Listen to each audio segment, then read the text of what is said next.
anyone who has gotten admission and has applied for their visa. That waiting period, use it to connect to people in your city, in your school, and in the country where you're going to. All right, so that you can thrive. Okay, welcome back to my video series. Okay, so specifically I'm going to be talking to anyone who has gotten admission and has applied for their visa. Often there is a waiting period between when you have completely applied for your visa and when your visa is going to come out for you to travel. What do you have to do with that waiting period? Whether it's 1 week, 2 weeks, 3 months, as the case may be. What are you going to do with that period? So I'm saying that a lot of people, they use that period to dream, right? They use that period to dream, thinking, I dreamt today, my visa came out. I dreamt today, the visa officer said this. I dreamt today, the embassy said that, so some people just use this period as a waiting period, and they just try to get 1 or 2 things done that may not necessarily assist them in the trip. Now, this is something I did that was very helpful for me. This is why I'm introducing you to it today. So after I got my admission and I did my visa application, I had to wait. Specifically for Canada, the waiting period was about 3 months. Now there's the fast track version of the visa, but ideally for Canada, for example, 3 months. So, and I was coming to Canada, so I had to wait for 3 months, my dear. It was not funny waiting. However, I made effective use of those waiting period. How? Here's the how. I used online to my advantage. I used social media to my advantage. Facebook, Instagram, and LinkedIn. So what I practically started doing was, I wanted to search for people online, connect with them. And I'm going to tell you why this is important. It is important because these people you're going to connect with can assist you with your initial settling in once you arrive the country where you're going for. So you can look for people that are going to your school or that are connected to your school. You can look for people that are connected to your city or the city you're going to. You can look for people that are connected to the country or they are currently in the country where you are going to. You want to connect with people in the school, people in the same city you are going to, or people that are in the same country that you're going to. So while I was waiting, I started connecting with people on Facebook. So you see, I would just come to Facebook, something like University of Waterloo. I would just type University of Waterloo, or sometimes I'll just type, Waterloo, Ontario, to see what is going to come out, to see the people that are connected, people that stayed there, people that have checked in there.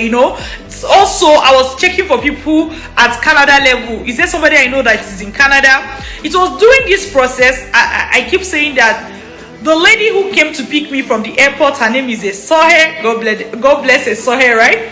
The lady who came to pick me from the airport, I didn't know her before. I met her on Facebook, right? That was how we connected. And then from Facebook, Viola, she came to pick me from the airport. Yeah, she came to pick me from the airport. In fact, she gave me a place to stay for the first 3 days, right? Like somebody I met on Facebook. Not just that, when I finally got to my school, another lady I met on LinkedIn, whom I connected with around this period, another lady I met on LinkedIn came to visit me. She brought lots of gifts for me. So actually what I do for people now, people also did it for me. That's the truth. So this is why when I see somebody that just come into my city, if I can pick you up, I try to pick you up. If I can, even if I don't pick you up, if I can visit you, take you for shopping, I do that, right? I do that these days because those things were really helpful. At that moment when somebody is coming in, something you may just see that is $50 was there may mean so much to them. And I keep saying that I arrived Canada with $400 because even though I got scholarship, I could only access the scholarship after arriving and starting school, not before. So I was really tight on cash, and even at a time when I needed to make deposit for the housing that I got, student housing that I got. The school had asked me to deposit $500, you know, to say that I need the room or the house, right? It was a full house. God, that house was big. For a student, it's like there was the second floor. It's like a duplex plus the basement, and we're just two. It's like a 2-bedroom house. So it was on the high side. I didn't even really know, because I didn't even know what was the average price. I wish I asked. he's like I don't have money and I was going to pay for a mansion. Imagine that kind of a thing. Anyways, when the school asked me to deposit 500, I didn't want to give out the cash I was holding. Plus, I didn't even really understand the easiest way to transfer the money to the school. I actually spoke to two people. One of those two persons, I also mentioned. Oh, sorry, I didn't tell you. There was another lady too. She was not in my city. She was not in my school, but she was also able to assist, because I think the sister went to my school. So eventually, 2 people, I mean 3 people, put money together. Oh yes, I remember. And Brenda is gonna kill me if she sees this video. Brenda was very helpful. Goodness, that lady, she was so helpful. God bless Brenda too, right? Like, all these people, it's just some of them that I've even still seen face to face right now. They were so helpful. But these are people I met online, and they assisted me. They put money together to help me pay that deposit. Imagine I didn't connect with them. It's like I'll be there dying with my problem, right? So make connections. Connect to people in the same school you are going to, people in the same city you are going to, and also people in the same country. They will always have 1 or 2 things to assist you with, even if it's information. Because abroad there, information is more important than money. Take it from me. Abroad, information is more important than money, because some information you will get, they will save you hundreds and thousands of dollars. I'm telling you, information is more important than money abroad. Take it from me. So some people may not even give you money, but the information they will give to you will help you to succeed. Above all, ask yourself, you're going to be going to a new place. What does it take to thrive? What does it take to thrive in that city? What does it take to thrive in that country? Trust me, a lot of people come abroad, they don't thrive. They don't thrive.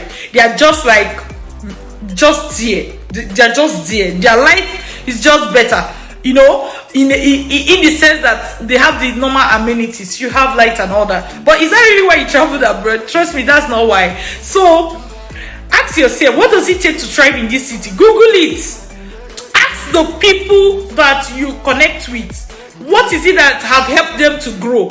Listen to people, listen to their advice. You're not going to take everybody's advice, but if you listen to them, you will pick 1 or 2 things that will surely make a difference for you in your own journey. So you've gotten admission, you've gotten scholarship or study loan, or you are paying for yourself. That's totally fine. Now that you have done your visa application, or you're about to conclude your visa application, that waiting period, use it to connect to people in your city, in your school, in your city, and in the country where you're going to. All right, so that you can thrive.